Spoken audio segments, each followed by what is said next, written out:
Well,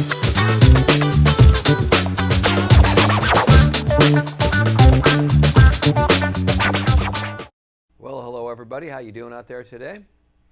I hope you've been enjoying these lessons and you've been practicing hard. I know you have.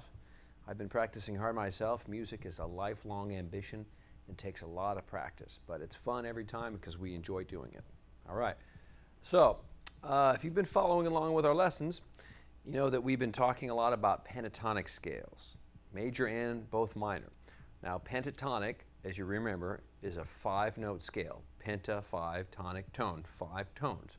But as I've just talked about before, there's other types of scales, and one of the most common scales that so much of music is based on, pretty much all music is based on, all Western music is based off the major scale. Now, a major scale is a 7-note scale, and the 5-note pentatonic scale is derived from the pentatonic scale, or from the major scale. So that's what we're going to talk about today. We're going to introduce the sound of the major scale. So let's go back to the board here and look at our pentatonic scale here. This is what we've been playing up till now, right? The 5-tone major pentatonic. Okay, it's a great scale. It works perfectly over a lot of situations, but sometimes we just need a little bit more melody possibilities.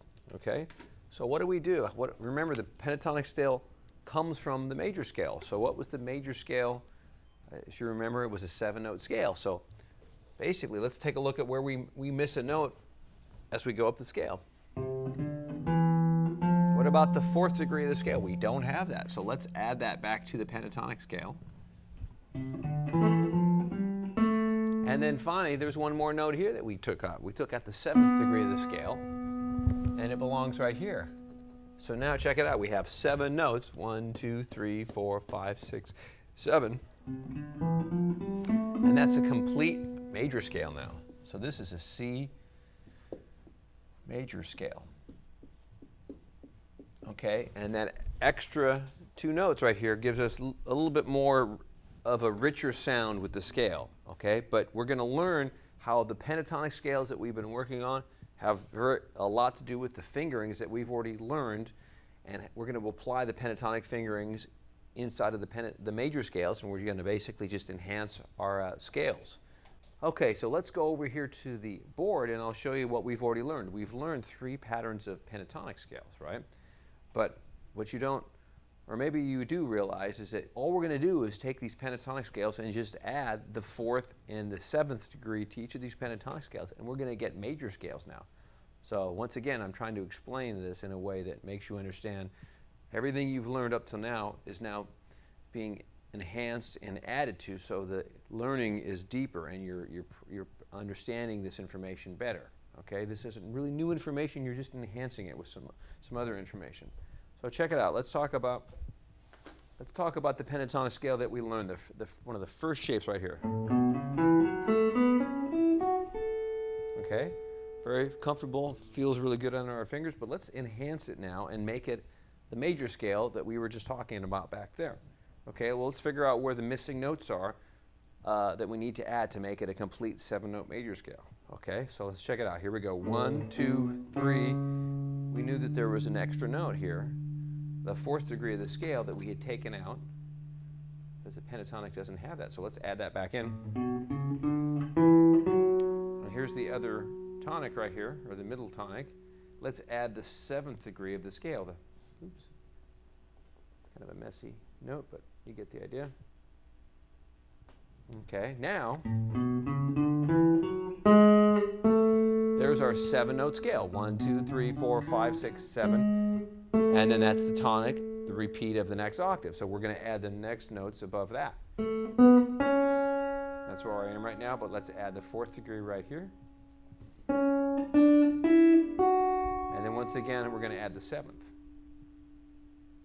Okay, so this major pentatonic scale now is a full major scale because we've added the additional tones to make it a complete major scale.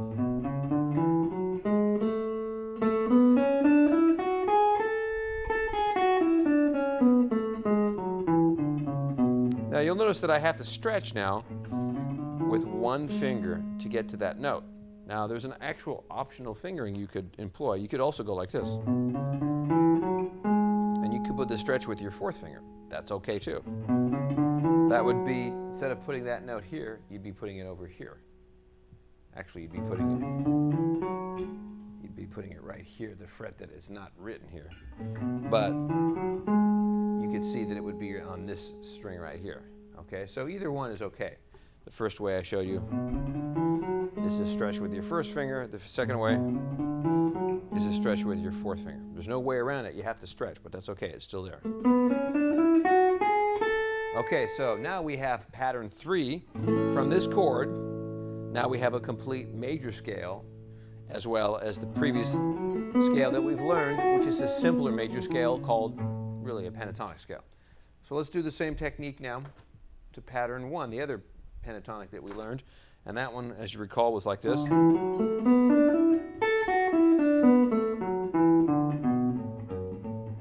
Okay, and that fits nicely over this chord form. Okay, but we want to have a full major scale, so we want a 7-note scale.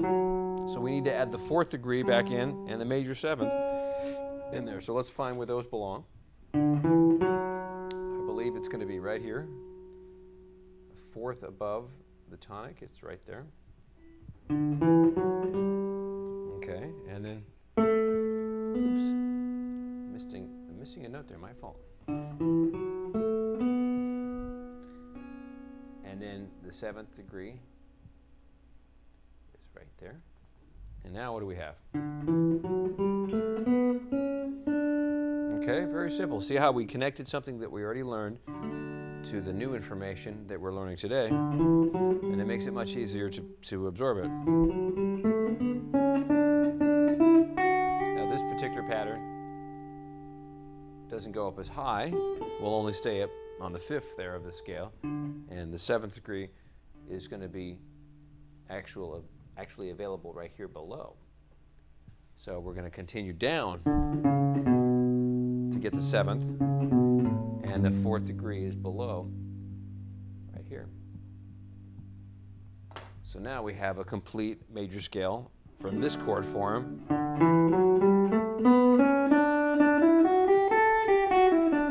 And we come back down and we go below the root, pick up the notes in the bottom that are in the key. So now we have a richer scale, a little bit more melodic possibilities now available to us in pattern 1. Okay, so we've learned pattern 3 and pattern 1. And I bet at home you could figure out exactly what I'm going to do here if I showed you pattern 2, right? Because you already know now there's going to be a 7th degree, major 7th's a half step below the tonic, and there's going to be a 4th degree, right? And we're going to have to add that over here, but that's okay. We know how to do it now. So if I were going to do this in the key of, let's say, C, I'm going to put my 3rd finger on C, my 2nd finger on the 3rd fret, right here, on C, and I'm going to add 4th degree right there. You're probably already way ahead of me. And then the 7th degree adds right here. And then, once again, we're going to have to stretch it a little bit, because you basically have to get the 4th degree now. It's going to be right here, or it's going to be off the map here, and then once again a stretch out of the position here. So I'm just going to put it right here. That's probably the most common way to play the 4th degree in this scale pattern. And then the next note that would be available in the scale pattern is off, out of the fingering position, so we're not going to worry about that. So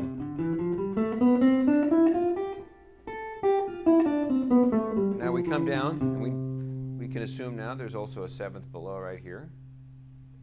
So we've got that, and that pretty much finishes off that pattern. So now we've got literally 3 new major scales that we've learned all at one time, but it's not that much information because we already know what we've connected them to. We've connected them to pentatonic, so we've only really taken 3 patterns that we already knew and just added 2 notes to them. So here's C major in pattern 2.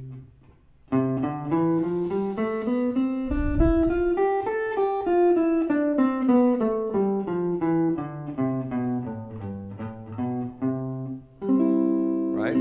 And really, when you're talking about a major scale, you start to enhance the sound of melodies that you can play and really play more extended sort of chords are available as well. I'm going to show you what happens with the major scale now when you have a 7-note scale that you can work from. So let's go back to our board over here.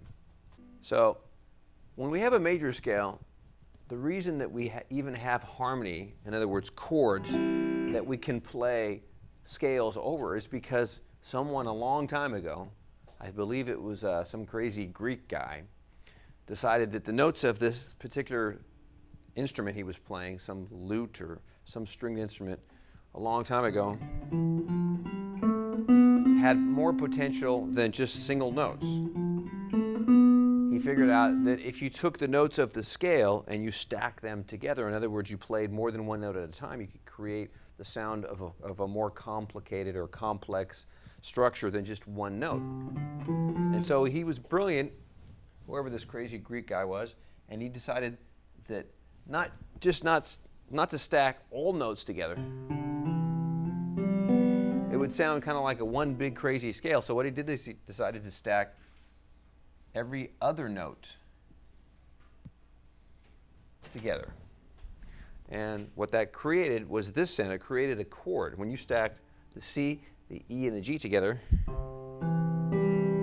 you create the sound of a major chord. Okay? So if I just took these notes and put them over here, you now have what's called a C major chord.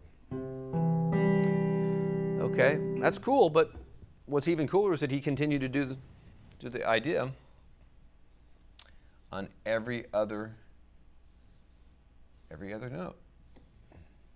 Right? So here's the next chord he came up with. He used the D and he stacked it with the F and the A. And then he came up with a different kind of chord. It's within the scale, but it's now, listen to the difference. Doesn't that sound, it sounds like it belongs in the key, but it's a different kind of chord.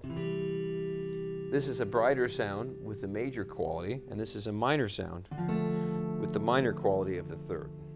There's a major third here, and a fifth. And this next chord, from here to here, had a different kind of third. It was a third, it was a third away, but it was a minor third, not a major third. So that created a minor sound. And so we have different kinds of chords within the scale harmony that are developing here. And if you kept, you can see what would happen next, right? You will take every other note here, and I'll just erase what I was showing you just so I can actually stack them, right? And I'm just going to keep doing that now, right? That's the next chord, E minor, and you can see what I'm going to do with the F. I'm going to go F, A, and then what's going to happen, it looks like I've got no more notes, right? I don't have any additional notes, but I'm just going to continue in the next octave. Right? So the next note would actually be C right here, right? And D and E, and I could just keep stacking above. So now I'll have the rest of the stacks of the chords would look like this.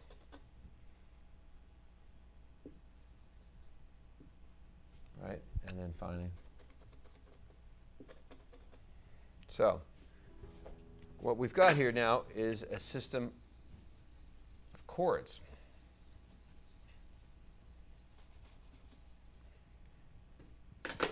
Okay, this is the one chord, this is the second chord, the third chord. I'm using Roman numerals here.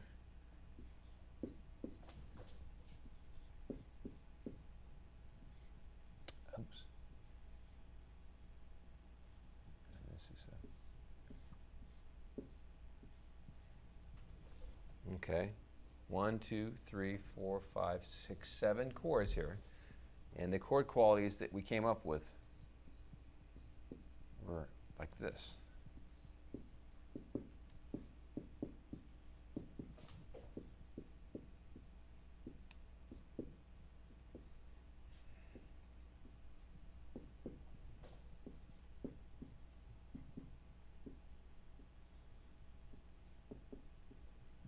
Okay, DIM stands for diminished. And that's a different kind of